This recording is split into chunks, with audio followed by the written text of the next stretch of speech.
Hi friends, स्वागत है आप सबका के coaching centre by Rahul sir में। आइए हम लोग आज एलिमेंट का सिंबल, नेम, एटॉमिक नंबर और कंपाउंड यानी कंपाउंड मतलब यौगिक का द्रव्यमान निकालना सीखेंगे। देखिए, कुछ एलिमेंट यानी 20 तक एलिमेंट को मैं लिया हूँ जिसको आपको याद करना है, मतलब समझना है, और उसी की सहायता से मास नंबर भी जानना है और मॉलिक्यूलर मास भी निकालना है। ठीक है। अब देखिए, हाइड्रोजन, जैसे कि आप जानते हैं कि किसी भी एलिमेंट नेम के सिंबल में उसका फर्स्ट लेटर या दो लेटर या उसका लैटिन नाम लिया जाता है। तो जैसे हाइड्रोजन का सिंबल है H, एटॉमिक नंबर है 1। अब मास नंबर में पहले एटॉमिक नंबर जान लीजिए क्या होता है। Number of proton, number of proton is equal to atomic number. That means at hydrogen number of atomic number is 1, then the one proton present in hydrogen. Helium atomic number 2, the number of proton present in helium 2 is equal to number of electron. मतलब जितना जितना atomic number है किसी element का उतना ही उसमें proton मौजूद होगा। तो आपसे मैं पूछूंगा ऑक्सीजन में प्रोटॉन की संख्या बताइए, तो एटॉमिक नंबर कितना 8, तो आप कहिएगा प्रोटॉन 8 होगा। समझ में आया? ओके, तो ये एटॉमिक नंबर दिया है और सिंबल भी दिया है। ठीक है। अब तो कुछ लेटर का फर्स्ट लेटर लिया गया है, कुछ वर्ड का, और कुछ का दो लेटर लिया गया है। तो दो लेटर जब भी लीजिएगा तो लेटर के अधोलिखित आधे पर से लिखिएगा। जैसे हीलियम, हाइड्रोजन हीलियम, एक ही H था तो H से हीलियम हो गया और H से हाइड्रोजन हो गया। ओके, समझ में आ रहा है? अब देखिए, इसमें सोडियम तो होना चाहिए था S, लेकिन है Na। क्यों? क्योंकि सोडियम का लैटिन नेम होता है नेट्रियम। नेट्रियम क्या होता है?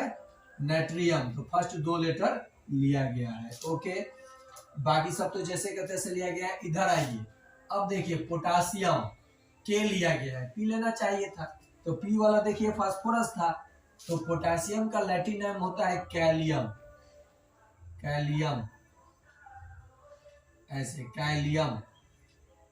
तो फर्स्ट लेटर लिया गया है के, मतलब लैटिन नेम से भी कुछ लेटर को, कुछ सिंबल को लिया गया है। समझ में आया? अब एटॉमिक नंबर दिया गया है। एटॉमिक नंबर क्या होता है? तो नंबर ऑफ प्रोटॉन। मास क्या होता है एलिमेंट का? तो प्रोटॉन और न्यूट्रॉन की संख्या का सम होता है कि उसके न्यूक्लियस में कितने प्रोटॉन और कितने न्यूट्रॉन मौजूद हैं। उसके न्यूक्लियस, किसी भी एटम के न्यूक्लियस में।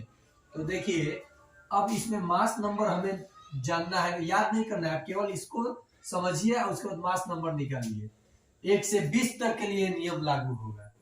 जहां ऑड होगा, ऑड, उसको डबल करना है, प्लस 1 करना है, एक को छोड़ के, एक दो एक्सेप्शन आएगा। और जहां इवन है उसका मास नंबर डबल है। मतलब कि अगर सुनिए, यह देखिए लिथियम 3 ऑड है ना, तो इसका जो मास नंबर होगा ऑड का डबल प्लस 1, 3 दूनी 6 है 7। समझ में आया? अब जैसे आपका ये 6 है, कार्बन इवन है, तो इवन रहेगा तो डबल होगा, 2 टाइम्स मास नंबर। तो एटॉमिक नंबर के तो इवन है 6, तो इसका डबल क्या होगा 12। ये 5 है तो 5 दूनी 10 है 11। एग्जैक्ट होता नहीं है ये 10 11, राउंड फिगर में लिया जाता है प्रॉब्लम को सॉल्व करने के लिए। ये 2 है तो क्या हो जाएगा 4। हाइड्रोजन एक्सेप्शनल है, एक तो एक ही रहेगा। अब ये देखो इवन है एक, इसको याद कर जाइएगा। 4 इवन है बेरिलियम का, Be, एटॉमिक नंबर 4 इवन है तो होना चाहिए था 8, लेकिन इसका है 9। एक ये एक्सेप्शन हो गया। बाकी सबको देखिए, कार्बन 6 6 दूनी 12, नाइट्रोजन का 7 है, तो कैसे याद कीजिएगा? 7 ऑड है, 7 दूनी 14 है 15। ठीक है, लेकिन ये तो याद होना चाहिए। ऑक्सीजन 8 तो 16, 9 तो 9 दूनी 18 1 19, 10 इवन है 20, 11 ऑड है 11 दूनी 22 है 23, 12 24, 13 13 दूनी 26 है 27, 14 14 दूनी 28 है 28, 15 15 दूनी 30 है 31। समझ में आया? ऑड इवन का खेल। सल्फर इवन है, एटॉमिक नंबर सल्फर का क्या है 16, यानी कितने प्रोटॉन? तो 16, सिंबल तो S, 16 दूनी 32 मास नंबर। देखिए क्लोरीन, क्लोरीन जो है 17 दूनी 34 है, 35 होना चाहिए, लेकिन एक एक्सेप्शन में याद रखिएगा 35.5 लीजिएगा। 18, ये भी एक्सेप्शन में याद रखिएगा, इसका मास होता है 40, होना तो चाहिए था 36, 18 दूनी 36, लेकिन इसका मास क्या होता है 40। ये देखिए 19 दूनी 38, 19 दूनी 38 आए 39। ये देखिए 20 कैल्शियम का Ca, सिंबल गलत लिख दिया था, Ca 20, 20 का 40। अब देखिए हम लोगों को मॉलिक्यूलर मास निकालना है। जैसे आप ये जानते हो कार्बन डाइऑक्साइड है ना, ये क्या है तो यौगिक है, कंपाउंड है। यौगिक और कंपाउंड, यौगिक का इंग्लिश नाम है कंपाउंड, और एलिमेंट में सिंबल मतलब समझिए, रिएक्शन के बाद दो या दो से अधिक जब एलिमेंट आपस में रिएक्शन करेंगे और कुछ नए पदार्थ का निर्माण करेंगे, मतलब कि आप एक काम कीजिएगा, दो गो एलिमेंट एक साथ दिखेगा तो कहिएगा यौगिक, और अकेला दिखेगा तो कहिएगा एलिमेंट। जैसे मान लीजिए ये दिखा तो ये है एलिमेंट, और ये दिखा आपको कार्बन मोनोऑक्साइड तो ये है कंपाउंड। दो गो देखा कार्बन और ऑक्सीजन, समझ में आया। अब इसका मुझे मॉलिक्यूलर मास निकालना है बाबू। क्या निकालना है? मॉलिक्यूलर मास, आणविक द्रव्यमान। हिंदी में क्या बोलते हैं? आणविक द्रव्यमान निकालना है। कार्बन डाइऑक्साइड का, वाटर का, अमोनिया का, NH3, इस सब का हमें मॉलिक्यूलर मास चाहिए। सल्फ्यूरिक एसिड का 4, ये सब का मॉलिक्यूलर मास कैसे निकलेगा तो समझिए, कंपाउंड में जितने एलिमेंट हैं उसमें उपस्थित, कंपाउंड में जितने एलिमेंट हैं उसमें उपस्थित कुल परमाणुओं के द्रव्यमानों का योग, टोटल एटम्स के मास के नंबर का योग कीजिएगा तो निकल जाएगा मॉलिक्यूलर मास। समझिए, CO2 कार्बन डाइऑक्साइड, कार्बन की संख्या कितनी है? 1, प्लस ऑक्सीजन की संख्या कितनी है? 2।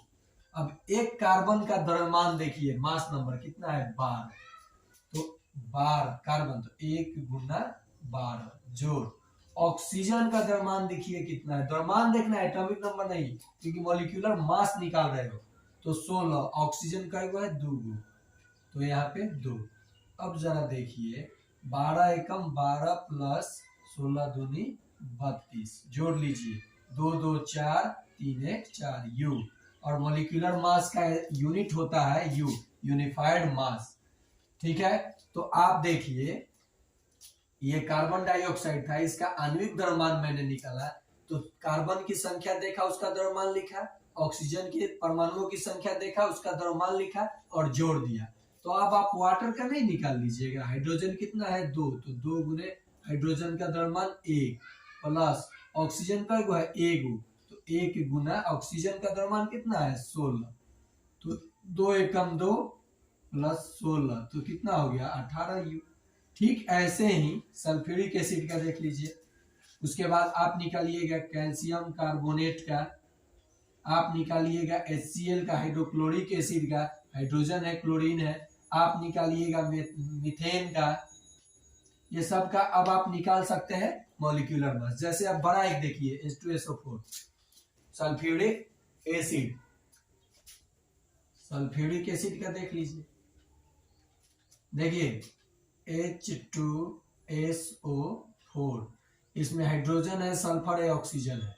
हाइड्रोजन का एगो है 2 गो, तो 2 गुने हाइड्रोजन, प्लस सल्फर का एगो है 1 गुना सल्फर, प्लस ऑक्सीजन का एगो है 4 गो, तो 2 गुने 4 लिख सकते हैं, चाहे 4 गुने हो लिख सकते हैं ना। अब जरा देखिए हाइड्रोजन का द्रव्यमान 1, 2 गुना 1 जोड़ 1, और सल्फर का द्रव्यमान देख लीजिए 32, तो 1 गुना 32 जोड़, ऑक्सीजन का द्रव्यमान देख लीजिए तो कहिएगा 16, 4 गुना 16, 2 एकम 2 प्लस 32 एकम 32, 8 चौका 64, जोड़िए जल्दी से, 4 2 6 2 8, ठीक है, 6 3 9, 98 यू। तो ठीक ऐसे ही किसी भी कार्बनिक, किसी भी कंपाउंड का आप मॉलिक्यूलर मास निकाल सकते हैं। आपने प्रोटॉन जाना, सिंबल जाना, एटॉमिक नंबर दिया है तो मास निकालना जाना। और मास क्या होता है तो प्रोटॉन और न्यूट्रॉन का सम होता है। और इलेक्ट्रॉन प्रोटॉन न्यूट्रॉन क्या होता है तो परमाणु के मौलिक कण है, एटम का फंडामेंटल यूनिट है।